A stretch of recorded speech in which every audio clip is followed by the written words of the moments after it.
கடந்த சில தினங்களுக்கு முன்பு நாடாளுமன்றத்தில் மொழிக் கொள்கை தொடர்பாக பரபரப்பான காரசார விவாதம் நடைபெற்றது. மாநில அரசுக்கு நிதி வழங்க மறுப்பது கூட்டாட்சி தத்துவத்திற்கு எதிரானது, புதிய கல்விக் கொள்கையை பின்பற்றாததால் தமிழகத்தை மத்திய அரசு பழிவாங்குகிறது என திமுக எம்பி தமிழச்சி தங்கபாண்டியன் குற்றச்சாட்டை முன்வைத்தார். இதற்கு பதிலளித்து பேசிய மத்திய கல்வித்துறை அமைச்சர் தர்மேந்திர பிரதான், தேசிய கல்விக் கொள்கை மூலம் இந்தி திணிக்கப்படுவதாக வைக்கப்படும் குற்றச்சாட்டு தவறானது.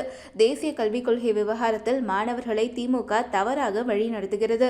தமிழ்நாட்டு மாணவர்களின் எதிர்காலத்தை மாநில அரசு பாழடித்து வருகிறது. PMஸ்ரீ திட்டத்தில் கையெழுத்திட வந்த தமிழ்நாடு கடைசி நேரத்தில் யூ-டர்ன் போட்டது. மொழியை வைத்து அரசியல் செய்கிறார்கள். இவர்கள் ஜனநாயகமற்றவர்கள், அநாகரிகமானவர்கள் என இருமுறை குறிப்பிட்டார். மேலும் சூப்பர் முதல்வரின் பேச்சை கேட்டு கையெழுத்திட மறுத்தனர். யார் அந்த சூப்பர் முதல்வர் என்பதை கனிமொழிதான் கூற வேண்டும். பாஜக ஆளாத மாநிலங்களிலும் புதிய கல்விக் கொள்கை ஏற்றுக்கொள்ளப்பட்டது என்றார். திமுக எம்பிக்கள் கண்டனம் தெரிவித்ததை தொடர்ந்து நாகரிகமற்றவர்கள் என்ற வார்த்தையை மத்திய அமைச்சர் திரும்ப பெற்றார். பிரதானின் பேச்சுக்கு தமிழகத்தில் எதிர்ப்புகள் கிளம்பியது. பல இடங்களில் அவரது உருவ பொம்மைகள் எரிக்கப்பட்டது. இதனைத் தொடர்ந்து நேற்று நாடாளுமன்றத்திற்கு வந்திருந்த திமுக மற்றும் அதன் தோழமை கட்சி எம்பிக்கள் கருப்பு உடை அணிந்து போராட்டத்தில் ஈடுபட்டனர்.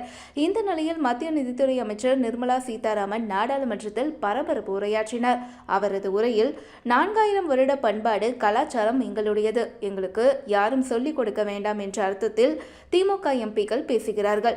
4000 ஆண்டு நாகரிகம் இருக்கக்கூடிய அதே தமிழ்நாட்டில் இவர்களை சேர்ந்தவர்கள் மார்ச் 1989 சட்டசபையில் நாகரிகம், பெண் உரிமை, இலவச பஸ் பாஸ் கொடுத்து கொண்டிருக்கிறோம் என சொன்னவர்கள். ஜெயலலிதா அம்மையாரின் புடவையை பிடித்து இழுத்தவர்கள் இவர்கள். இது உண்மை. அதை செய்தது யார் என்று அவர்களுடைய பெயரை குறிப்பிட விரும்பவில்லை.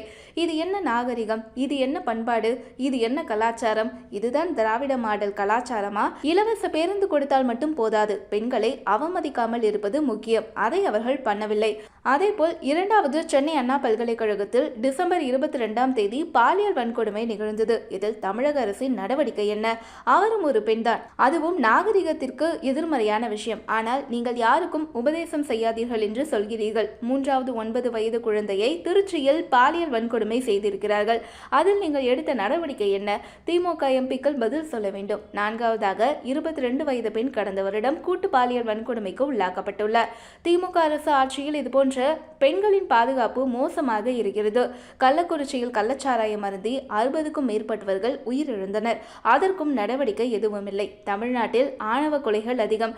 தமிழ் மொழியை காட்டுமிராண்டு மொழி என சொன்னவரைதான் உங்கள் ஒவ்வொரு அலுவலகங்களிலும் வைத்து எங்கள் முன்னோடி என சொல்கிறீர்கள் என கடுமையாக விமர்சித்து பேசியிருந்தார்.